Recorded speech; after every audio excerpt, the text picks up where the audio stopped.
Hello hi नमस्कार दोस्तों, मेरा नाम है अंशु और आप मेरे साथ सुन रहे हैं मेरी लिखी हुई कहानियाँ। और आज मैं आप लोगों को सुनाने वाली हूँ इसका रंग सफ़ेद, भाग 65 एंड 66। कैलाश जी फ़ोन करके अरविंद जी को बताते हैं कि वो लोग शादी करने के लिए गांव जाना चाहते हैं। और अरविंद जी अपने परिवार से पूछने के लिए समय लेकर अपने परिवार के पास सबको परिवार को बुलाते हैं। तुम लोग क्या कहते हो गांव जाने के नाम पर?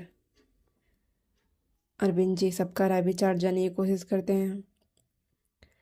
आपको क्या लगता है भैया? मुझे क्या लगता है उससे फ़र्क नहीं पड़ता है गोविंद। तुम लोग क्या सोचते हो ये बताओ। मुझे तो शादी गांव में हो या यहाँ पर हो फ़र्क नहीं पड़ता है। हमें तो बारात लेकर जानी है। तुम लोग कंफर्टेबल हो तो हम उनको जो हाँ कर देते हैं। अरविंद जी अपनी राय रखते हैं।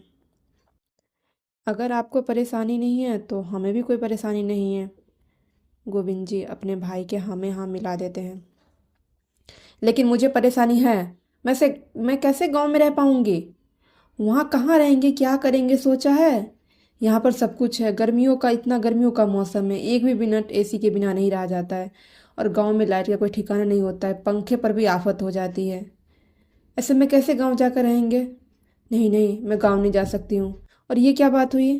तड़के वाले हम हैं और हर बात उनकी मानी जा रही है। भावना जी विरोध जताती है। भावना, तुम्हें नहीं लगता तुम कुछ ज़्यादा ही बोल रही हो? और ऐसी कौन सी बात है? क्यों ना मनवा लिया है? सगाई भी उन्होंने हमारे मन मुताबिक ही किया था और शादी भी हमारे मन मुताबिक ही करने वाले थे। इतने सामान्य होकर भी शादी इतने बड़े होटल में करने को तैयार थे। होटल हमारा था, किराया बच रहा था, लेकिन खाने पीने की व्यवस्था तो वही कर रहे थे ना, जो कि कितना कॉस्टली बनने वाला था। वो हमारी बात समझ रहे हैं तो हम उनकी बात क्यों नहीं समझे? गोविंद जी अपनी पत्नी के विरोध करते हैं। शरद, रिया, तुम दोनों को कोई परेशानी है? गोविंद जी अपने बच्चों से पूछते हैं। नहीं पापा, आप लोगों को जो ठीक लगे कीजिए, हमें कोई परेशानी नहीं है। और नहीं तो क्या, मैं तो अभी तक गांव भी नहीं गई हूँ। मैं तो एक्साइटेड हूँ गांव जाने के लिए। रिया उत्साहित होते हुए बोलती है। चलो, जब बच्चों की कोई परेशानी नहीं है तो हम कैलाश जी को हाँ कर देते हैं। अतुल को भी कोई दिक्कत नहीं होगा शायद। हाँ लेकिन भाई, शरद को नीरज का टेंशन हो जाता है। जिसे दिक्कत होगी वो नहीं आएगा, और जो अपनी खुशियों में शरीक होना चाहता है वो चांद पर भी पहुंच जाएगा। कहते हुए अरविंद जी कैलाश जी को फ़ोन मिला देते हैं। हेलो। हाँ भाई साहब। हाँ हाँ, हमने परिवार से बात कर लिया है। यहाँ पर किसी को कोई परेशानी नहीं है। आप हमें अपने गांव का पता बता दीजिए ताकि हम वहाँ पर ठहरने का कोई व्यवस्था कर सकें। बहुत बहुत धन्यवाद भाई साहब। हमारे गांव का नाम बलरामपुर है। कैलाश जी खुशी खुशी सारा एड्रेस बता देते हैं। और आपको रहने की चिंता करने की ज़रूरत नहीं है, हम लोग खुद आपके रहने की व्यवस्था करवा देंगे। हाँ थोड़ी गर्मी का महीना है तो आपको तकलीफ़ होगी, लेकिन हम पूरी कोशिश करेंगे आप लोग की कोई तकलीफ़ ना हो। नहीं नहीं भाई साहब, इतना परेशान होने की ज़रूरत नहीं है। और जब तक तकलीफ़ों का सामना नहीं होता है तब तक हमें सुख सुविधाओं का एहसास कैसे होगा? बचपन में हम भी माँ और पिताजी के साथ जाते थे, बहुत अच्छा लगता था। हमारे बच्चे तो नहीं, लेकिन हम बच्चे में बहुत जा रखे हैं। चलिए अब रखते हैं, व्यवस्था देखना है। हाँ हाँ, बहुत आभार हमारी बात मानने के लिए। कैलाश जी कृतज्ञता से बोलते हैं। जी, हम एक दूसरे को नहीं समझेंगे तो कौन समझेगा? हम एक दूसरे को समझेंगे तभी तो हमें कोई समझेगा। आज आप बेटी के पिता हैं, कल होकर हम बनेंगे। अगर आज हम नहीं झुकेंगे तो कल किसी से झुकने की अपेक्षा कैसे करेंगे? इंसान जैसा बोता है वैसा ही पाता है। बहुत नेक विचार हैं आपके समधी जी। नहीं नहीं, ऐसी कोई बात नहीं है। अच्छा, एक बात हमारे मन में थी, क्या पूछ लें? कैलाश जी थोड़ा हिचकिचाते हुए बोलते हैं। हाँ हाँ, बेझिझक पूछिए ना। वो आपके बड़े सुपुत्र शादी में आएंगे ना? वो गांव में हो रहा है इसलिए पूछ रहे हैं। वो सगाई में भी नहीं आए थे। कैलाश जी का सवाल सुनकर अरविंद जी शांत हो जाते हैं। हाँ हाँ, क्यों नहीं आएगा, आप चिंता मत कीजिए, हम पूरा परिवार पहुंच जाएंगे। ठीक है, चलिए अब हम निश्चिंत हो गए और तैयारियों को देखते हैं। जी, नमस्कार। नमस्कार। अरविंद जी फ़ोन रखकर पीछे घूमते हैं तो पूरा परिवार उन्हें अजीब नज़रों से देख रहा था। क्या हुआ, तुम लोग मुझे ऐसे क्यों देख रहे हो? आपने तो उन्हें कह दिया कि नीरज जाएगा, लेकिन क्या वो गांव जाएगा? आराधना जी परेशान होते हुए बोलती है। नहीं जाएगा तो शादी में कोई बहाना बना देंगे। आज के ही दिन बताकर क्यों उन्हें परेशान करे। चलो, सब जो भी ज़रूरत का सामान है वो रख लो। एक काम करते हैं, हल्दी मेहंदी सब वहीं यहीं कर लेते हैं। शादी के एक दिन पहले रात को निकल जाएंगे, अगले दिन पहुंच जाएंगे। क्या हुआ, तुम्हारा क्यों मुंह बना हुआ है? अरविंद जी शरद को देखते हुए बोलते हैं, क्योंकि भाई को मुझे ही फ़ोन करना है और गांव का नाम सुनकर वो इतना भड़केंगे ना, मुझे पता है। ऑल द बेस्ट भाई। रिया अंगूठा दिखाते हुए उसका हिम्मत बांधती है। अब तो 2-3 ही रह गए हैं। नीरज को तो जल्दी बताना होगा दिल्ली आने के लिए। उसे मुश्किल से 4 घंटे चाहिए था। शरद खरे खरे गांव का नाम गूगल कर लिया था और बलरामपुर शहर से कोसों दूर था। ट्रेन पकड़ने के लिए लोगों को भी 2 घंटे का रास्ता तय करना पड़ता था और फ्लाइट के लिए तो 3-4 घंटे का। तो मतलब नीरज का पूरा दिन जाने वाला था। सोच सोच कर ही शरद का दिमाग खराब हो रहा था। शेर के मुंह में हाथ डालने जैसी उसकी हालत हो गई थी। लेकिन हिम्मत तो करनी पड़ेगी, फ़ोन तो घुमाना पड़ेगा, नहीं तो एंड मोमेंट पर पता चला तो नीरज वैसे ही उसे घुमा देगा। नीरज अपने केबिन में बैठा हुआ लंदन के प्रोजेक्ट की तैयारी कर रहा था। अगले हफ्ते उसे स्टार्ट करना था और वो एक बेहतरीन प्रेजेंटेशन बना रहा था ताकि मिस्टर स्मिथ उसके प्रेजेंटेशन देखकर इम्प्रेस हो जाए और वो अपने सपने के और करीब हो जाए। बाहर नो डिस्टर्बेंस का बोर्ड लगा हुआ था। सारा काम ईशान संभाल रहा था। गांव जाने की बात सुनकर ही उसके सर पर पहाड़ गिरा था, क्योंकि गांव जाने में काफ़ी समय लगने वाला था। लेकिन उसके पास पूरी रात का टाइम था। 9 को पूरा दिन ऑफिस का काम करके रात की 8 बजे की फ़्लाइट टिकट उसने निकाली थी और शायद 2 बजे तक वो गांव वाले घर पर पहुंचता। लेकिन रात को 2 बजे पहुंचे या 12 बजे पहुंचे, क्या ही फ़र्क पड़ता है। उसे जाकर सोना ही था। बस परेशानी थोड़ी ज़्यादा होने वाली थी। लेकिन कहते हैं ना, एक समय इंसान का ऐसा होता है जब एक एक घड़ी उसके लिए इम्पोर्टेंट होती है और एक एक पल का उपयोग करना पड़ता है। ईशान के साथ भी वही हो रहा था। नीरज तल्लीनता से अपने लैपटॉप पे उंगलियां चला रहा था। तभी उसके सन्नाटे भरी केबिन में उसका फ़ोन बजने लग जाता है।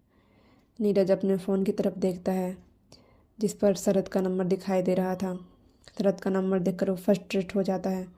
लॉक का बटन दबाते हुए काट देता है। लेकिन शरद भी ढीठ की तरह दोबारा फ़ोन मिला देता है। फिर से बजते हुए फ़ोन को देखकर नीरज खींच उठता है। तुम्हारे अंदर दिमाग नहीं है? जब फ़ोन काट रहा हूँ इसका मतलब कि मैं बिजी हूँ ना? नीरज फ़ोन उठाते ही चिल्ला पड़ता है। भाई प्लीज़ एक बार तो मेरी बात सुन लीजिए। थोड़ी देर बाद तुम्हारी सारी बातें सुन लूँगा, अभी रख। भाई इम्पोर्टेंट है, please please please 1 minute. Neeraj गुस्से से लैपटॉप तेज आवाज़ के साथ बंद कर देता है। बोलो। इतना तुम मुझे इरिटेट करते हो ना, अगर तुम्हारी जगह कोई और होता तो। भाई मेरी शादी गांव में हो रही है। व्हाट? शरद बिना वक्त गवाए अपनी बात कह देता है और साथ ही साथ डर से अपनी आंखें बंद कर लेता है। लेकिन दूसरी तरफ बिल्कुल गहरा सन्नाटा था। भाई आपने सुना कि नहीं मैंने क्या कहा? हाँ मैं सब सुन रहा हूँ। अब मुझे सब समझ आ रहा है। तूने बस मुझे परेशान करने का ठेका उठा रखा है। और ये तेरे सर पर गांव में शादी करने का भूत कैसे सवार हो गया? और ये तेरे सर पर गांव में शादी करने का कौन सा भूत सवार हो गया है? जहाँ तक तूने मुझे बताया था लड़की तो शायद दिल्ली की थी ना, तब ये गांव वाली कौन है? भाई लड़की अभी भी दिल्ली की ही है। उसके ग्रैंड पेरेंट्स गांव में रहते हैं और उनकी हालत बहुत ख़राब है। उन्होंने गांव में शादी करने के लिए कहा है और तुम लोग चुपचाप मान गए। भाई फैसला बड़े पापा करते हैं। हाँ तो मिस्टर सक्सेना को फ़र्क क्या पड़ता है? बैंक में अपार दौलत पड़ी हुई है जिसे पानी की तरह बहा रहे हैं। लेकिन मेरे पास इतने पैसे नहीं हैं। भाई मैं आपका टिकट करवा देता हूँ। Shut up! तुम्हें क्या लगता है मेरे पास टिकट कराने के पैसे नहीं हैं? नीरज गुस्से से चिल्लाते हुए बोलता है, आप ही ने तो कहा अभी पैसे। हाँ तो मुझे उस मुकाम पर पहुंचने के लिए समय चाहिए, पैसे चाहिए, ना कि शादी में समय वेस्ट करने के लिए मेरे पास समय नहीं है। भाई प्लीज़, मैं गांव नहीं जा सकता हूँ। भाई प्लीज़, मैं गांव में जाकर अपना टाइम वेस्ट करने वाला नहीं हूँ। भाई आपने मुझसे प्रॉमिस किया था। हाँ तो मैंने तुमसे दिल्ली वाली शादी के लिए प्रॉमिस किया था, दिल्ली में आऊँगा ये प्रॉमिस किया था। तुम्हें पता है ना 11 को लंदन में मुझे हर हाल निकलना है, और मैं कैसे उस गांव में जाऊंगा, और गांव से वापस मुझे दिल्ली आना पड़ेगा, इंटरनेशनल फ़्लाइट वहीं पर मिलता है ना। तुम समझ रहे हो ना मैं क्या कहने की कोशिश कर रहा हूँ। मैं बाद में आकर तुम लोगों से मिल लूँगा। मुझे कुछ नहीं पता है भाई, और ना ही मुझे कुछ समझना। आप आएंगे तो आएंगे, मैं भी देखता हूँ आपके लिए मैं इम्पोर्टेंट हूँ या आपका काम। शरद किसी छोटे बच्चे की तरह बोलता है। शरद, ना you behaving like a kid. हाँ मैं बच्चा ही हूँ, और यही मेरी जिद है। अगर आप नहीं आएंगे तो मैं शादी नहीं करूँगा। हाँ तो मत कर शादी, मुझे क्यों सुना रहा है। कौन सा मैं तुझसे शादी करने वाला हूँ, और जो मुझे शादी ना करने की धमकी दे रहा है, ब्लैकमेल कर रहा है। करना है तो कर, नहीं करना है तो मत कर। ठीक है, आपको फ़र्क नहीं पड़ता है ना। आप नहीं आएंगे ना। नहीं, मैं भी अब नहीं कहूँगा आपको आने के लिए। रहिए आप अपने ऑफिस अपने काम के साथ खुश। आपको क्या फ़र्क पड़ता है मैं मरूँ या जीऊँ। सरद। नीरज गुस्से से चिल्ला उठता है, दूसरी तरफ फ़ोन कट जाता है। नीरज सर पकड़ कर बैठ जाता है। ये सब कुछ 11 मई के आसपास ही क्यों हो रहा है।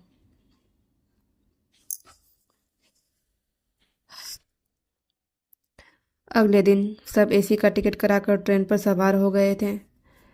माथे पर साड़ी का सफ़ेद आंचल संभालते हुए धानी खिड़की के पास बैठी हुई थी और बाहर छूटते हुए शहर को देख रही थी। ईशानी का मुंह अभी भी बना हुआ था। सुशीला जी ने उसे समझाने और मनाने की कोशिश की थी, लेकिन ईशानी का सारा सपना मिट्टी में मिल रहा था। सुशीला जी जुबान के ये तीखे बाण कितना भी चला लें, लेकिन आखिरी फैसला तो कैलाश जी का ही होता है। जो वो कहते थे घर में वही होता था। धानी की जो हालत थी वो उसकी खुद की वजह से थी, क्योंकि वो खुद सास के खिलाफ नहीं जाना चाहती थी और अंधविश्वास में अपनी पति की आत्मा की शांति समझने लगी थी। 3 साल बाद वो फिर से ट्रेन में बैठी थी। उसे कितना शौक था ट्रेन में चढ़ने का, बाहर का नज़ारा देखते हुए अपनी यादों की दुनिया में खो गई थी। हम ट्रेन से जाएंगे फौजी साहब। शादी खत्म होते ही सागर और धानी एक जगह बैठे हुए थे और किसी रस्म की तैयारी चल रही थी। ट्रेन से? लेकिन मैं तो सोच रहा हूँ फ़्लाइट से चलेंगे, मैंने फ़्लाइट का टिकट किया है। ट्रेन से तो यहाँ से दिल्ली जाने में 2 दिन लग जाएंगे। नहीं, हम हवाई जहाज़ से नहीं जाएंगे, हमें ट्रेन से जाना है। हमें ट्रेन की खिड़की पर बैठ कर जाना है, वो खिड़की वाली सीट के पास बैठना है, बाहर देखते हुए जाना है। धानी किसी छोटी बच्ची की तरह जिद करते हुए बोलती है। ठीक है, हमारी धानी को जिसमें खुशी मिलती है हम वही काम करेंगे, हम ट्रेन से चलेंगे। अभी ट्रेन का टिकट करवाता हूँ। सागर मुस्कुराते हुए बोलता है, और विदाई की रस्म होते ही सागर उसे लेकर विदा हो जाता है। ट्रेन की खिड़की पर बैठे हुए धानी किसी छोटे बच्चे की तरह खुश हो रही थी। उसके माँ बाप के एक्सीडेंट के बाद उसे कोई कहीं लेकर नहीं गया था। पहली बार वो ट्रेन में चढ़ रही थी। उसकी खुशी का कोई ठिकाना नहीं था। सागर उसकी खुशी को देखकर मुस्कुरा रहा था। तुम्हें अच्छा लग रहा है? सागर उसे पीछे से बाहों में भरता हुआ बोलता है। धानी एकाएक उछल जाती है। क्या हुआ? सागर हाथ पीछे खींच लेते हैं। वो आपका हाथ जब हमारे पेट से सटता है ना तो गुदगुदी होती है, करंट लगता है। धानी मासूमियत से अपनी परेशानी बता देती है। सागर उसकी बातें सुनकर मुस्कुरा देता है और अपने हाथ पीछे खींच लेता है। होता है, धीरे धीरे तुम कंफर्टेबल हो जाएगी। वो देखो एनिमल्स। अरे ये तो गाय भैंस का झुंड है। आप इसे अंग्रेजी में क्या कह रहे हैं? हाँ झुंड ही है हम बस। छोड़ो कुछ नहीं, तुम्हें मज़ा आ रहा है? हाँ हाँ हाँ, हमको तो बहुत ही मज़ा आ रहा है। बचपन का सपना था हमारा रेलगाड़ी पर चढ़ने का, आज साकार हो गया। सब कहते थे हमारा पति हमारा किस्मत बदल देगा, हमारा सब सपना पूरा करेगा। आप सच में वैसे ही हैं, हमारा सब सपना पूरा कर दिया है। अच्छा, और क्या क्या है तुम्हारे सपने? वो हमको क्या कहते हैं, वो हमारे गांव में रजनी दीदी है ना, जब उनका ब्याह हुआ था तो वो अपने बर मतलब पति के साथ घूमने गई थी, जहाँ पर बहुते ऊंचे ऊंचे पहाड़ था, बहुत ठंडा मौसम था। बैसाख के महीना में भी वो लोग ठंडा वाला कपड़ा लेकर गए थे और बहुत ही फ़ोटो खिंचा कर लाया था, हम लोगों को भी दिखाया था। वो क्या कहते हैं, हनी हनी ऐसा ही कुछ नाम था जो वो लोग करने गए थे। कहते हैं शादी के बाद ये रस्म होता है, हनीमून। सागर उसकी अधूरी बातों को पूरा करता है। हाँ हाँ हाँ, यही नाम बताया था। ये कौन सा रस्म होता है? आज तक तो हम देखे नहीं हैं। हम तो कितने का ब्याह देखे हैं, लेकिन ये वाला रस्म कभी नहीं देखे हैं। धानी की मासूमियत पर सागर का पेट पकड़ रख कर हंसने का मन हो रहा था। अब दांत काहे दिखा रहे हैं, बताइए ना क्या होता है। लोग शादी के बाद हनीमून पर जाते हैं, और तुम्हें पहाड़ों पर घूमने का शौक है। मैं भी तुम्हें कश्मीर लेकर चलूँगा। वहाँ पर ऊंचा ऊंचा पहाड़ है। हाँ, वहाँ पर ऊंचा ऊंचा पहाड़ है, और सर सब बर्फ़ की चादर से ढका रहता है। वहाँ पर ठंडा भी लगता है। हाँ, इतना ठंडा लगता है कि तुम्हारी ये नाक लाल हो जाएगी। अच्छा, तो हम ज़रूर जाएंगे और हनीमून मनाएंगे। तुम्हें पता है हनीमून क्या होता है? धानी मासूमियत से नामे सर हिला देती है। कोनो खेल होता होगा। हाँ, मैं तुम्हें वो खेल सिखा दूंगा। और बताओ तुम्हारे कौन से सपने हैं? होटल में बैठकर कांटा वाले चम्मच से खाना खाना।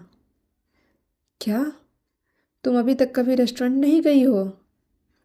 नहीं, गांव में कहाँ कोनो होटल जाता है। सब चौक पर के दुकान से चाट समोसा लाकर खा लेते हैं। एक बार हम जब मामा के साथ मुजफ्फरपुर गए थे तो कहीं होटल को देखे थे, वहाँ सब टेबल कुर्सी लगाकर चम्मच से खाना खा रहे थे। हमारा भी बहुत मन था खाने का, लेकिन मामी बोली पैसा नहीं है, घर जाकर दाल चावल खाना। हम लोग फिर सब वापिस आ गए, लेकिन हम सोचे थे एक दिन हम होटल में ज़रूर खाएंगे। एक दिन क्या, तुम्हें जितने दिन मन हो होटल में खाना, बस बीमार मत पड़ना, क्योंकि होटल का खाना अच्छा नहीं होता है। अच्छा, लेकिन हमको तो एक ही दिन खाना है। ठीक है, और बताओ तुम्हारा क्या क्या करने का मन है? सागर ने अपने और धानी के लिए पर्सनल कोच बुक करवा लिया था, ताकि अपने नई नवेली दुल्हन के साथ कुछ बात कर सके और उसके पसंद नापसंद के बारे में पूछ सके। धानी भी सब कुछ बताए जा रही थी। गरम चाय, गरम चाय, गरम चाय। ट्रेन में कैंटीन वालों की आवाज़ सुनकर धानी वर्तमान में वापस आती है। बगल में देखती है, ना तो सागर था और ना ही वो पीली सुहाग वाली साड़ी में बैठी हुई थी। बहू, तुम कुछ लोगी? कैलाश जी उसे गुमसुम देखकर सवाल करते हैं। नहीं बाबूजी। आज तो इस धानी का ऐसी ही ऐसे मस्त महारानी की तरह ट्रेन में बैठी हुई है, कुछ काम करना नहीं है इसको। एक काम करो, चलो हमारा पैर दबाओ। सुशीला जी को उसका बैठना बर्दाश्त नहीं हो रहा था। जी जी माँ जी। सुशीला जी लेट जाती है और धानी चुपचाप उनका पैर दबाने लग जाती है। ज़्यादा सामान होने की वजह से कैलाश जी ट्रेन का टिकट करवाते हैं। फ़्लाइट में लिमिटेड सामान ले जाने का ही था। अगली सुबह उनकी ट्रेन बलरामपुर स्टेशन पर रुकती है। ट्रेन मुश्किल से 5 मिनट की ही रुकने वाली थी। गांव से ईशानी के ताऊ जी कुछ आदमियों को लेकर स्टेशन पर आ गए थे। स्टेशन पर छत भी नहीं था, मुश्किल से शायद 2 4 ही ट्रेन यहाँ पर रुकती थी। ससुराल में मजूरी बस सुशीला जी को भी सर पर आंचल रखना पड़ता था। धानी भी अपने सर पर आंचल संभालते हुए उतरने की कोशिश करती है, लेकिन सुशीला जी की गरजती हुई आवाज़ सुनकर उसके कदम रुक जाते हैं। ये दिल्ली नहीं है जो हीरोइन बनकर चल रही हो। लंबा घूंघट करो। यहाँ बहू का चेहरा कोई नहीं देखता है, और तुमको तो पता ही होगा, तुम्हारे गांव में भी तो ऐसा ही होता है। हाँ हाँ बहू, तुम्हारी सास ठीक कह रही है। हम इन सबको तो नहीं मानते हैं, लेकिन भाई साहब बहुत मानते हैं, इसलिए घूंघट नहीं, लेकिन सर ढककर तुम्हें रखना पड़ेगा। और यहाँ के लोग थोड़े पुराने ख्यालात के हैं ना। लेकिन 5 दिन की बात है बहू, फिर हम वापस चले जाएंगे, तो फिर जैसा तुम्हारा मन हो वैसे रहना।